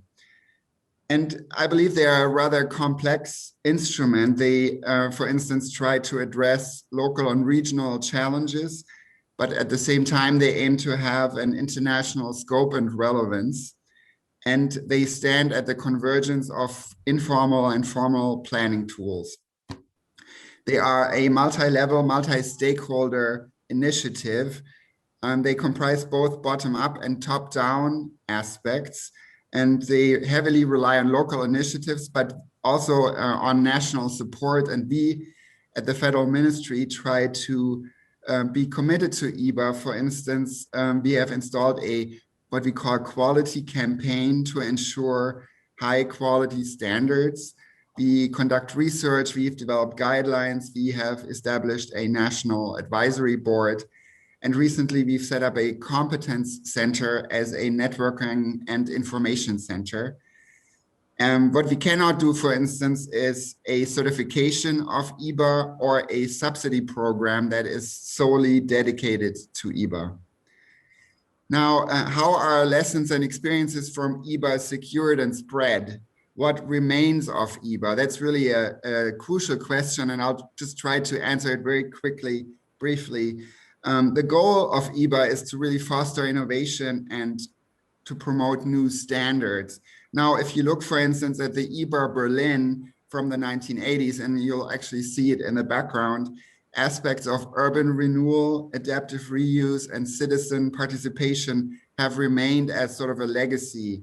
And a similar shift of paradigms was reached through the IBA Emscher Park, also in my background in the 1990s, in terms of industrial reconversion. Currently, we are working on a methodology for an impact analysis and a transfer of knowledge to ensure that the experiences, they don't just stay locally, but others can benefit from them as well. Now, before I close, perhaps it's of interest to you how IBA are adopted beyond Germany. Clearly, there is a growing international interest in IBA. And for instance, currently there are the first two IBA outside of Germany, one in Pakstad in the Netherlands and one in Vienna, Austria, and more initiatives that are planned, for instance, in Luxembourg. And there's also an increasing demand of current IBA to further develop the European dimension of IBA and to connect at the European level in terms of funding, networking, etc. So we are very grateful for having been part of the Urban Maestro process masterclass and for being here today. Thank you very much. And thank you very much as well, Jan. So that brings us almost to the end. I've just got 30 seconds to wind up. As one contributor to Urban Maestro, oh, there goes my timer telling me to stop. As one contributor to Urban Maestro suggested, governments that are serious about quality reach for the tools for the informal toolbox. And this appears to be the case across all levels of state intervention, whether we're talking about national, regional, or local. And these tools require us to think differently about how to deliver pace quality. Instead of requiring action, they're about sort of nudging stakeholders in the right direction through influencing, convincing, perhaps even seducing them into action. Now, unpacking the toolbox a little will be the subject of this afternoon's session. So those who are interested in particular tools, then do join us this afternoon. But I'll conclude this session by once again, thanking all my 11 speakers. We more or less stayed to time, which is quite miraculous. And I'll hand over to Polius Kalikauskas, who is Chief of the UN Habitat Office in the EU, who will chair a roundtable on the policy implications of these ways of working. So thank you very much. Thank you very much, Professor Carmona. We will have a roundtable on policy implications for the local, national, and European Union level. I would like to start from thanking our colleagues at the European Commission Research and Development and the EASMA for trusting us with the ability to facilitate this program. But for now, let us look at the recommendations that are being presented by Professor Carmona, which emphasize the benefit of adopting soft power strategies for urban design. I would like to invite Ms. Elisa Viares, the Head of Division of Territorial Development and Urban Policy from Portugal, to have the floor. And what would be your recommendations to national and local governments that would be willing to promote high quality urban development? Ms. Viares, the floor is yours. Thank you. Thank you very much, and thank you very much for such inspiring policy debate that we have devised here. Thank you very much for that. I feel very much inspired by many things that I have heard today. Let me say that I'll try to, in a handful of seconds, reach the EU country and local level. Let me see if I can master this. One of the things is that, does it matter the urban maestro findings and policy recommendations for EU, for member states, for regions and cities, or should I reverse this order for cities, regions, member states, and EU? And I will say very much so. There are, in fact, two strategic documents that have been recently adopted by all ministries of all member states in the EU to support this argument. One has already been mentioned by my Director General, the new Leipzig Charter, and the other one I also have to mention it, the Territorial Agenda 2030. Because about the Agenda 2030, a future for all places, better governance, innovative approaches, and a spatial strategic lens are essential to meet the priorities of a just and green Europe as framed by the Territorial Agenda. The challenges that we face, inequalities, and especially now with COVID-19 and the dramatic regression that we are seeing in SDG goals worldwide, climate change, biodiversity loss, demographic changes, digital transitions, these are complex, these are intertwined, and will demand the transformation and transition of landscapes and human settlements in the hope and investment of a more sustainable future, and a future for all, for everywhere, to every generations of green and just Europe. So innovative approaches and cross-sectorial, and I will remind this, breaking silos, it's a very important, and place-based governance that can engage stakeholders and elicit them in this transformation and transition, that can strengthen the structures and culture of governance, of deliberation, and of co-creation are really necessary. They are urgently needed. And we need this transition to be creatively powered by all, everywhere, every place, at every level. So about the new Leipzig Charter, which has this particular focus on the urban dimension and the transformative power of cities for the common good. Urban governance for the common good. So this is the new Leipzig Charter lens on the urban maestro findings.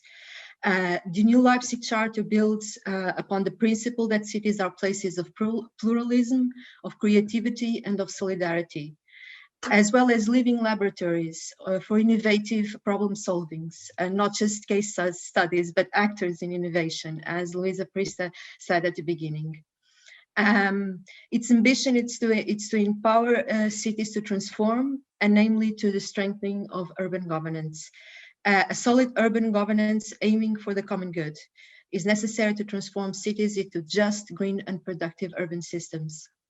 So the new Leipzig Charter establishes this 5 good urban governance principles, and you'll see this good matching: urban policy for the common good, integrated approaches, participation and co-creation, multi-level governance, and place-based approach. But it also states that high quality, open and safe public spaces are essential to create vibrant urban places that foster people to interact, to exchange and integrate into society. Therefore, good urban planning and design should be reinforced, contributing to the well-being of all. And this requires the holistic understanding of the high quality Baukultur as the basis of the integrated planning and design process of the built environment in European cities. But it also requires that we take a particular focus on the neighborhood level and how major urban challenges are differently expressed and felt at this level. Some neighborhoods face concentrate poverty, social exclusion, poor quality of care in public spaces, environmental stress. Some neighborhoods face changes and flows in population, migrants, tourism, gentrification, shortage of affordable housing. At this scale, and in particular recollecting what the Territorial Agenda says on the future for all of us, there is a particular need to encourage a commitment for community building and inclusiveness through tailor-made policies and innovation in governance. So yes, to this key message when it comes to the urban maestro, better governance and urban planning and design in the perspective of a common good are essential to the well-being of all.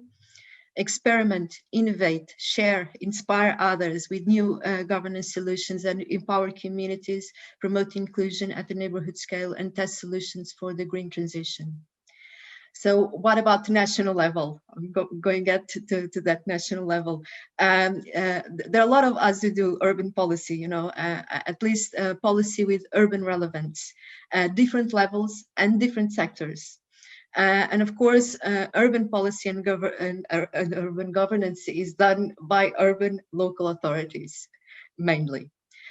So urban policy is by definition multi-level. The wider our sense of actors and stakeholders, the wider and more populated this landscape is, then it means we are doing it right. So what is the role of national urban policies within this context? Besides straightforward hard spatial planning regulations and the balance between the need for some hard regulation, soft power solutions, well, I would say is to promote this multi-level governance for the sake of sustainable urban development, to assure policy coherence and policy integration, and the full circle of policy, of public policy in this multi-level context, to accelerate transition through capacity building and knowledge sharing, to test and promote this testing, this experimentation, to foster innovative solutions, and to understand, as Giovanni Ferrero said, that there are collective learning processes, that we are all learning in this process, national, local, local public authorities included in this. And to seek territorial cohesion, acknowledging that the role of big, medium, and small-sized cities and the need to develop functional-based approaches also. All of this you will find in Portugal at national level, in our national spatial planning policy program, and in actions through several programs. And I will just name two of them as examples. One has already been mentioned by my Director General, to foster capacity building and dissemination, building networks of cities. We have this national initiative for circular cities inspired by the URBEC program, aiming at supporting and empowering municipalities and their communities in the transition to a circular economy, in co-creative and highly participatory processes, and also networking between them and sharing this knowledge, but also to foster innovative approaches in urban governance. There is in particular one national program by Bairros Healthy Neighborhoods. It's a national interministerial program. Again, we go back to breaking silos of a participatory nature that through small interventions at the local community aims to improve health, well-being, and the quality of life in vulnerable neighborhoods. These are my thoughts for your consideration. Thank you for your attention. Thank you very much. And I will call the next speaker, who is Mr. Oliver Martin, Chief of Section at the Federal Office for Culture in Switzerland. Would you also tell us, please, I mean, what are the steps that the local and national governments can take to achieve an optimum balance between formal, informal, top-down, bottom-up, quality culture and quality delivery? Mr. Martin, the floor is yours. 5 minutes, please. Thank you, Poyos, and thanks for inviting me to this roundtable. I have carefully listened to all we have heard this morning, and I think the time is right, because there is a strong momentum, actually, to talk about quality, to talk about high quality built environment, also on the political level. And this, I believe, is important. And it's not a coincidence, because when we look around us, then as Christian Boret said this morning, then we see all the legally planned and built things around us, but that don't make us happy. And there's a kind of a frustration regarding this lack of quality and this increasing lack of quality. Also, when we look at the huge challenges that we will have to tackle in the near upcoming future, like the climate actions, the biodiversity loss, and so on, and that this can only work with high quality considerations. to shape our built environment. And that's precisely also why Switzerland launched the Davos Declaration in 2018, because we wanted to lift these considerations on a high political level and to target with these 6 C's that we have learned right before. I mean, it was to change the culture and to rebalance the whole discussion where technical aspects and economical aspects have gained too much overweight compared to social and cultural ideas, and we wanted to pack also the human being back into center. And the big and positive echo the Davos Declaration had showed us that this is precisely what many people were thinking, many countries were thinking, and that made us very happy. And since 2018, we are continuously working on precisely the kind of double actions that we need. On one hand, the informal tool, the informal processes that have to be still strengthened. On the other hand, we have to think how to shift it to formal tools as well. And precisely, we call this now the Davos process. Many partners and ourselves are committed to further investigate these concepts that we have. And it is about debating, on one hand, the informal opportunities, to debating case studies, best practice from different countries. And on the other hand, we have also to keep it up on the political agenda to gain in political commitment on all levels. And there's one issue I wanted to focus on, and this is the issue of quality. We're all talking about quality, design quality, high quality Baukultur and so on, but till now, we refrained from defining what we mean when we say quality, what it is, how can we assess it, evaluate it. And I'm personally strongly convinced that this is something that we need to do now. It's a tricky thing, of course, but we tried it, and it will be published in a couple of weeks, and we call it the Davos Baukultur Quality System. It gives you 8 quality criteria from governance to beauty, and it sets a lot of questions and also a set of proposed indicators that should enable us to tell if a place is of high quality Baukultur or if it is not, and how it can be made stronger, or where the weaknesses are and how the quality as such can improve. And I'm very happy also that the European OMC group, where I have the privilege to work with also, the Open Method of Coordination group on high quality architecture and the built environment, has taken over these quality criteria and is now trying to operationalize this and to collect best practices, to develop the synergies with other European initiatives, and to take us back into the national levels, local levels, and regional levels to get it real. And this is, I mean, the major challenge from a national perspective now we have to get it real, and where it gets real is on the local level. Particularly from point of view of a federal state. And when Matthew Carmona said we have to reach for the informal toolbox, then we're doing that. And there are so many things available already, so many fantastic case studies that we could learn from other countries that have been presented here. But the main issue for us is that municipalities today may have difficulties to cope with all that, and that the access to all these informal tools have to be strengthened and facilitated. And I believe from our national point of view that this is the next task. We really have to become stronger, that we have to work with municipalities.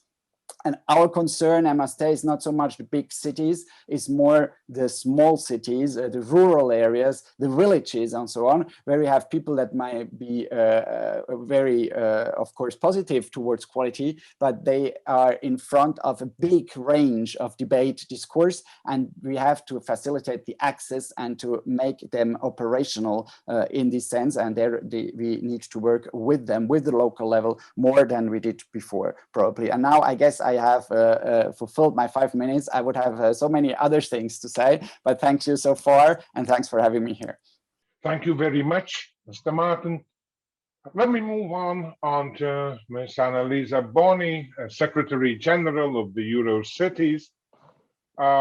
Besides the question whether promoting higher quality in urban environments is a responsibility of the national or local governments, or indeed the all multi-level governance system, is it the role of formal, democratically elected governmental entities to promote non-formal or even informal governance processes. What is your view? Annalisa, the floor is yours. Thank you. Yeah, thank you very much. Really, thanks for inviting Eurocities. I guess everyone knows, but it's a network, European network of around 200 cities that work together and with the EU institutions to improve and create more livable and sustainable places. So it goes exactly in this framework, and it's really about creating a platform for exchange and inspiration on, shared urban challenges.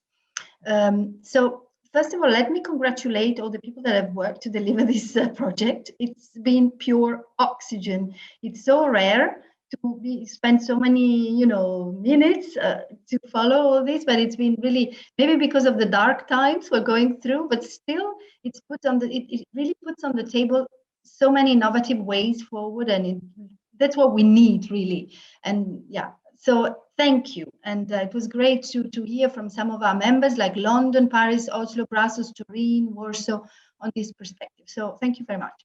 So in 3 minutes, it's really hard to say all the things I would have liked to say. And listening also to your questions and everything. Maybe, yes, I think I see definitely I see a role for city, let's call them city governments.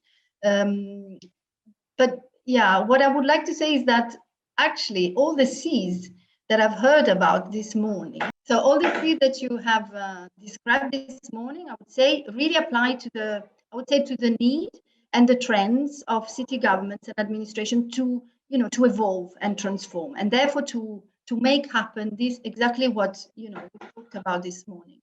So we have a goal in a strategic goal in Eurocities that is called Future Fit City Government and Administration, and it really fits with today. And I mean, if you look at those C's, you really can adapt them. You really can apply to them, so the culture, how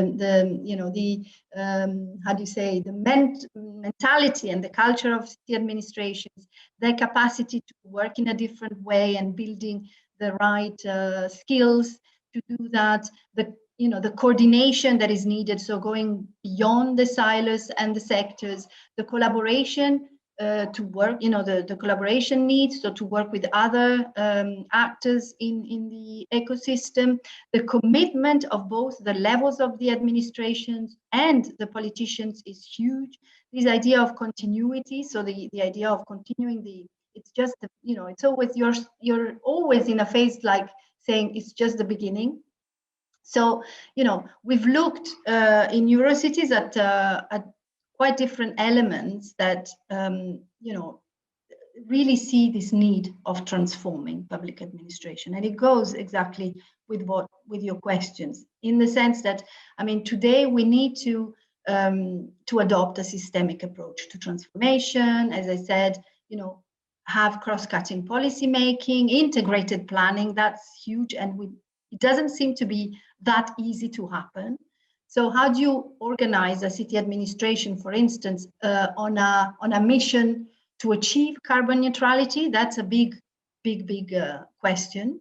And how to create a collaborative and multidisciplinary organizational environment. So it's and how to create a stronger drive and purpose in the public sector. Like London mentioned, that's huge. So, or having public talking to each other with a common vision, and the type of applied management and administrative culture. So how do you change the management culture inside?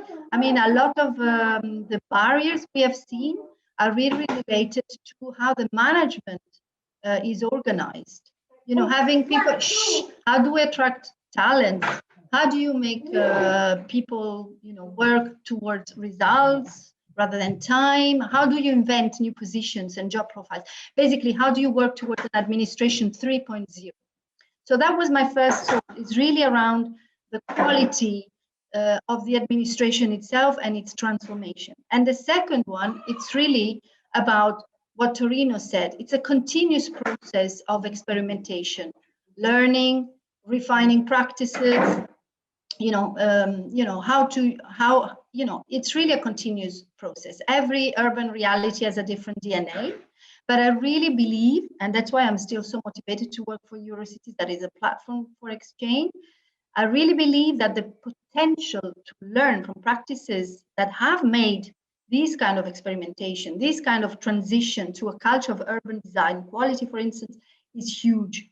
So, you know, sometimes in these kind of networks, we tend to prioritize more exchange and policy, governance, but, you know, less on this type of transformation that is needed because it's too complicated to tackle in a way. So I would like to add a new C maybe to your program and use it for come on. Can we go viral with these sort of you know, experiments, with these practices, with these successful examples, if there are, I mean, they're not even smaller. If you think how the waterfront of a city like Oslo has been transformed, and how, you know, we need to scale them up. We need to show they exist, and we really need to use them to inspire. And, you know, yeah, you understood. I mean, I really believe that we can get the best out of the public sector in transforming society, its new roles, its key roles to facilitate, empower, what did you say? Nudge and seduce, somebody mentioned that. And of course, regulate and deliver. Because otherwise other actors will get there faster. And so, yeah, come on, let's do it. Let's, you know, let's really use all these results to yeah, inspire and nudge other places to follow this sort of experimentation. So happy to collaborate with you in this potential other lines, and sorry for the interruption. Thank you very much. No problem with the interruptions. Thank you also for this very passionate call. And with that, I will invite the next speaker, who is Monsieur Xavier Troussard, head of UNED of the new European Union Bauhaus at the European Commission Joint Research Center. Urban Maestro focuses on the governance of urban design. Some people, you know, see this urban design as a luxury for cities that have already succeeded in delivering all basic needs and services.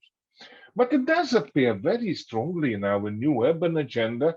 And most recently, President von der Leyen made a speech about the state of the European Union, where she announced the launch of the new European Bauhaus. Mr. Troussard, in 5 minutes, in very few words, could you please explain us what is the new European Bauhaus and how the crowd of partners who have participated in Urban Maestro could they contribute to it? Thank you very much. The floor is yours.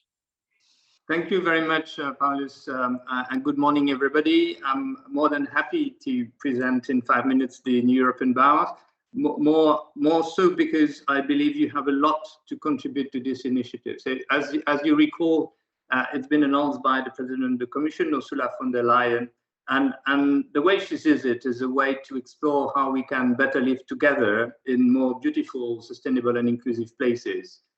So for her, it's a way to look at the Green Deal as a tangible, positive experience which improves our lives. It's a way also to bring together different parts of society to look at those new solutions we need. The reference to Bauhaus shows that it is also framed as a design challenge. Yeah? So we have this form follows function coined by the Bauhaus, and now we see that we need to factor the planet boundaries and to aim at more higher social purposes probably. The focus is not exclusively on building or the built environment. We're interested in the places where we live, urban or rural areas, and the way we live in them. And in those places, we want to maximize the integration of 3 dimensions: sustainability, aesthetics, or the quality of experience for people, these intangible elements that they value in the places where they live in, and inclusion, including accessibility and affordability. So you're in the new European Bauhaus when you try hard to integrate those 3 dimensions at the same time. And of course, the aim of the project is to support the transformation of places themselves, so to have an impact on the ground, also to look at how the enablers in the business ecosystem and in the markets can help this transformation, and of course also work on the mindset and the culture that can enable this, the common that was just launched. In terms of delivery, I think we do things in a different way than it's been used perhaps so far. We start with the co-design phase, which is an open invitation for contributions for all interested parties. Before we move to shaping a support framework for the delivery, where there will be a lot of piloting and hopefully some learning about what works, what doesn't work, so that we can disseminate the good elements of our support framework in the future. So focusing on the design phase, I think there's a broad invitation that all of you could really feel individually addressed by, where we invite to have conversations about the new European Bauhaus, especially cross-disciplinary conversation to generate new ideas about how we can create a movement, a community that can drive this transformation in places. We also collect examples, and I heard a few this morning of inspirational examples for the new European Bauhaus. We collect ideas and visions. We collect also challenges, problems, obstacles, and we make sense of this. We also can collect some other research and insights, and I think that's a lot of resources that have been shared today can be shared there. And from there, we will infer a clearer concept towards the summer, and also devise the kind of support framework that will build on many different EU instruments. So I will stop here. That's not only extremely interesting and promising what you have introduced, but thank you very much for being so sparsome with your time. I would have not stopped you actually, because what you are presenting is future-oriented. It's on a very high level and very interesting. And I'm sure that all the participants of Urban Maestro, but indeed also of the event today, are looking forward with a great interest, and everyone is thinking how they could contribute to the new European Bauhaus. All right, time to go back to UN Habitat, and I have Laura Petrella, who is Chief of Planning, Finance and Economy section at UN Habitat. Laura, you are in charge of the section dealing with all these planning, finance and economy issues at the headquarters. You have been supporting and supervising this project from its very beginning. How relevant are these results to the work of UN Habitat, and how do you foresee that we could use this accumulated knowledge of European cities with the challenges of cities in emerging, developing, low-income and crisis contexts? Laura, the floor is yours. Yes, thank you. Thank you very much, Paulus, and thank you for the organizers of this session and the very interesting discussion up to now and presentation. I think we must say that urban design and the quality of urban design is quite a new concern in the international agenda. But we see that in particular the new urban agenda mention it many times in relation to all dimensions of sustainable development. And yet we are still in a very much on a learning journey to understand the way we can achieve that in the rapid, complex, and often quite conflictual processes of urban development. So, of course, UN Habitat has been interested as a UN organization in the soft power. We are fundamentally a soft power organization, and particularly on these themes, we have very little, let's say, capacity to really make non-soft statement, non-soft intervention. But I think this project is giving us, through this analysis of the rich context of experiences of Europe, quite a strong basis for moving forward with this agenda and with this reflection also globally. We now have a repository or good and inspiring practices. An example, a very well organized one, very well analyzed. And this is already in itself a huge resource. We have, I think, from the framework, from the analytical framework that has been presented now and developed in the project, we also see a very clearly emerging long-term agenda, which turns around those 6 C's that have been presented, because we need actually to particularly focus on this concept of a culture of good design and how we create the whole ecosystem that allows good design to be done actually and then implemented. And I think that agenda is extremely relevant. And also I think the project highlights that we also need pragmatic solutions and tools and learning opportunities when we can make them available, when we can work on a concrete example. And this learning by doing is a very important thing for moving forward on this day. I also wanted to say that there are some fundamental issues this project raises about economics of urban development and how we can discuss it and reshape it, and also the financial inclusion, the role of private property, all this type of concepts that are not really very soft actually to address. But I think it's fascinating to see how these findings also resonate very well in a way with in Europe, but also elsewhere, with what cities are facing with the backlash of the COVID pandemic. And there are so many new, I think, experiences that are also emerging in this respect. So I think where we are trying to address now economic resilience and inequality issues that are becoming so clear. So I think for the international development perspective, there is actually first of all, this project tells us that the European experience is very relevant and that we can actually build on it. It's a reference. It's very good to have it organized and more accessible. That we need to work on this with academia and with local governments. I think it has been said already, as these are the 2 key stakeholders, and I think this project gives a lot of ways of doing that. And they need to be mobilized not only in Europe, but globally. And then also, I think something that we should think about is how we make this work reach investment institution much more, because good design is eventually about how we spend the money, and there is a lot of money being spent that is escaping this discussion and these tools.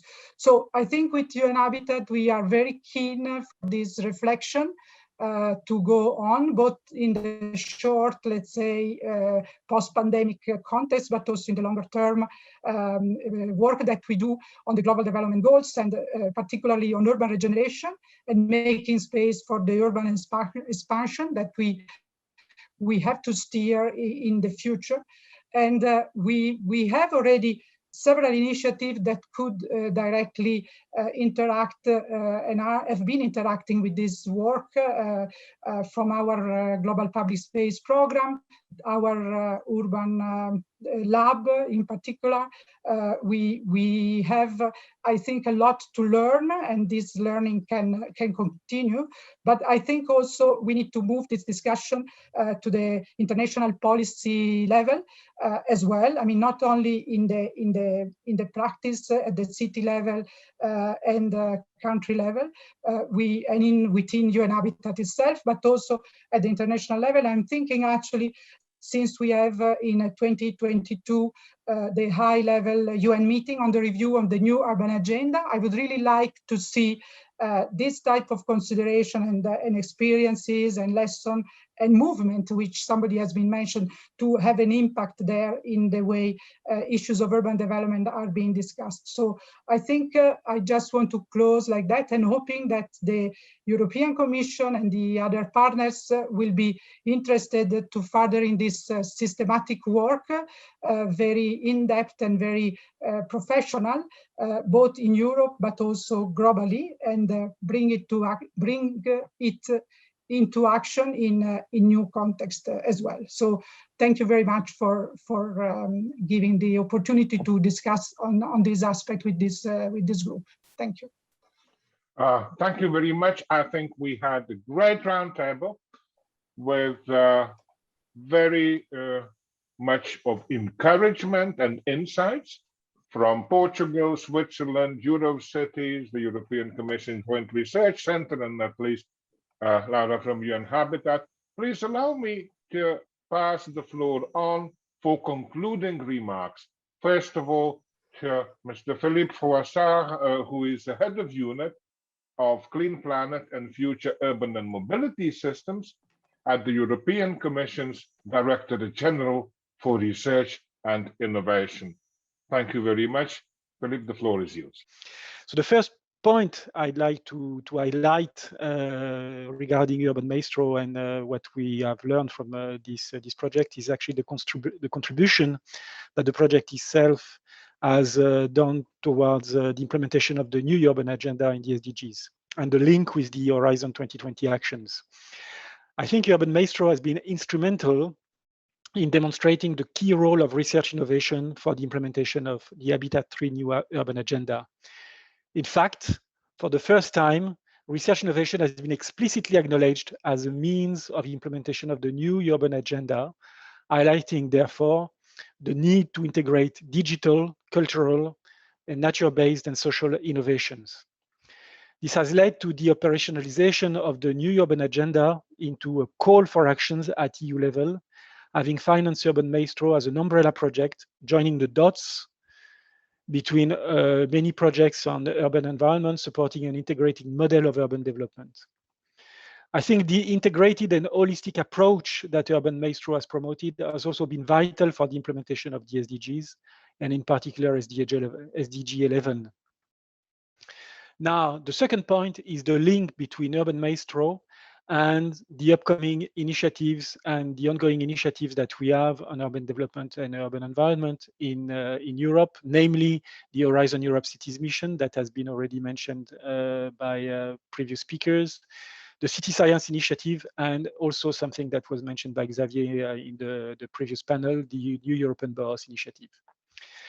The Urban Maestro project was successful in bringing around the table a wide variety of practitioners, citizens, and city authorities, and reinforcing a community of practice that connects all stakeholders committed to improving the governance of urban design and strengthening the science policy interface. As such, the Urban Maestro policy recommendations do contribute to the objectives of the City Science Initiative, in which quite many European cities are involved in, to enhance the science dimension in urban planning of cities, which is something which is very important for us coming from DG Research and Innovation. I think, moreover, Urban Maestro and the project deliverables on cities engagement and innovative participatory soft governance has been duly noted and will be used and should be embraced by the Horizon Europe Cities Mission, which has put a lot of emphasis, like all the other missions in Horizon Europe, on citizens' engagement, and this in order to achieve climate neutral, diverse, and socially inclusive cities. So a lot of good work was done in Urban Maestro that we can benefit from in the implementation and the rolling out of the initiatives like the Climate Neutral and Smart Cities mission. I think the framework developed by Urban Maestro will provide a new perspective on the variety of strategies used by cities, strengthening the link between urban design, governance, and finance. This new perspective for quality urban design will offer a new and different approach around sustainability, promoted in the context of the new European Boroughs Initiative that was presented by Xavier as well in the previous panel. So to conclude, I would say Urban Maestro demonstrate that the challenge of achieving a more sustainable urban future is not limited to identifying the right technical solutions based on regulations and the right legal and financial mechanisms to implement them. Achieving this more sustainable urban future requires, in fact, better and more flexible participatory governance arrangements that will make full use of both the hard and the soft power tools that were promoted in Urban Maestro. Maybe the last point that I would like to make before I give the floor to my colleague Hugo is on the follow-up, and that were also addressed to some extent by Laura Petrella in a previous intervention.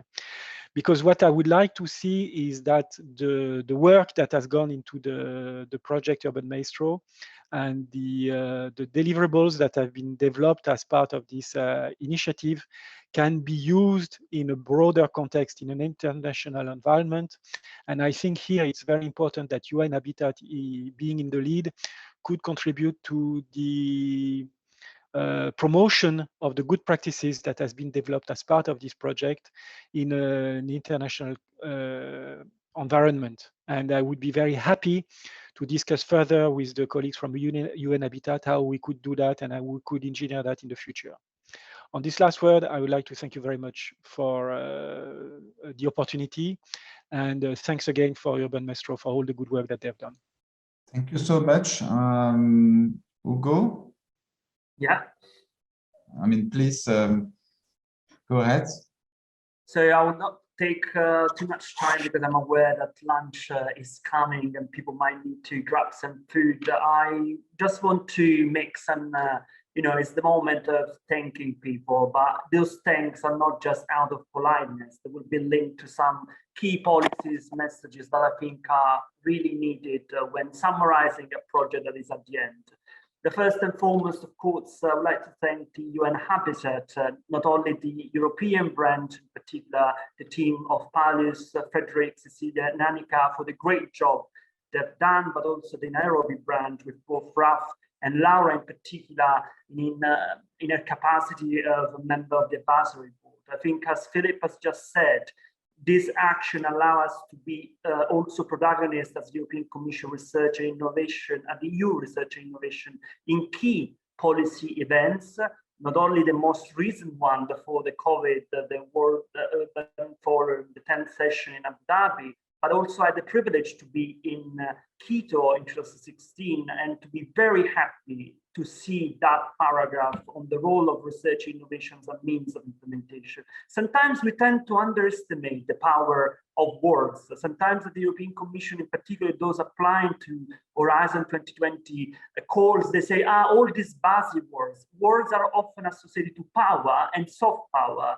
because thanks to that paragraph, we were able to actually pull out through Horizon 2020 more than €500 million to research and innovation action for and with cities. And Urban Maestro came out of that actually paragraph in the new urban agenda. Why? Because we wanted to highlight the three main things that the project showcased that it was able to do today. They actually focus on urban governance, and urban governance meaning both formal and informal institutions, looking at urban commons, looking at what Ostrom was doing more at the academic level, and a lot of cities that actually embraced on the practical level in terms of subsidiarity principle. But also this link between governance, design, and finance, which at the beginning of the project was not that strong, but became stronger and stronger throughout the phases of the project. And last but not least, public-private people partnership, because people is a key pillar in our co-creation exercise within Urban Maestro. And I go to the second thank. The second thank goes to both those people in the project working on the academic side, notably the UCL, both Matthew and Tommaso, because I think one of the key legacy of this project that will remain at the policy level is this distinction, which some of you might be familiar, between organization and institutions. Organization being a type of body like the UN Habitat, European Commission, academic university like UCL, and actually institutions, which are the formal and informal set of rules and values. And I think this part is particularly interesting because it's not either or, it's not either formal or formal institution, but it's at the interaction of the two that the organization will work and function differently. And this, I actually recall what the Eurocities network was actually underlying, how much also this formal informal institution allow us in city level, government, UN and EU bodies to be creative, the so-called creative bureaucracy, how so-called bureaucrats can play with soft power and actually being able to have those projects like Urban Maestro funded. But my big thank you within the consortium, and I hope the other one will not take it bad, goes really to the Baumeister Maître Architect, so the team led by Christian, but all the other members of the team. Because without you, this project would have not been so credible on soft power, on spatial quality, and on this interlinkage between formal and informal institutions. For the particular nature of the Baumeister, you were instrumental in being credible within Urban Maestro, in actually making that analytical paradigm developed by the UCL really operational and concrete. And my last thank goes to all the people that are, most of them represented today in the speakers, of course.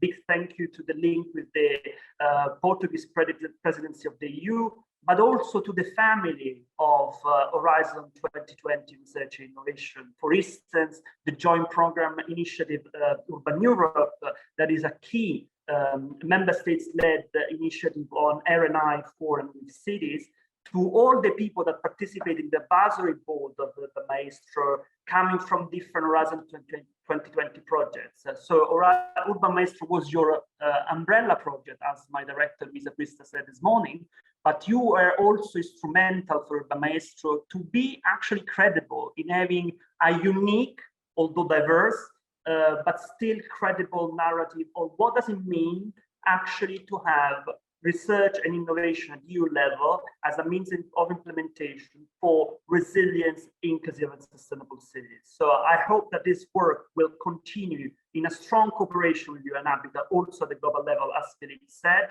And I thank you all for the nice morning session. I hope the afternoon session will be as fruitful as the morning one was. And it's time to grab some food. So with no further ado, I give the floor back to Frédéric. Thank you very much indeed.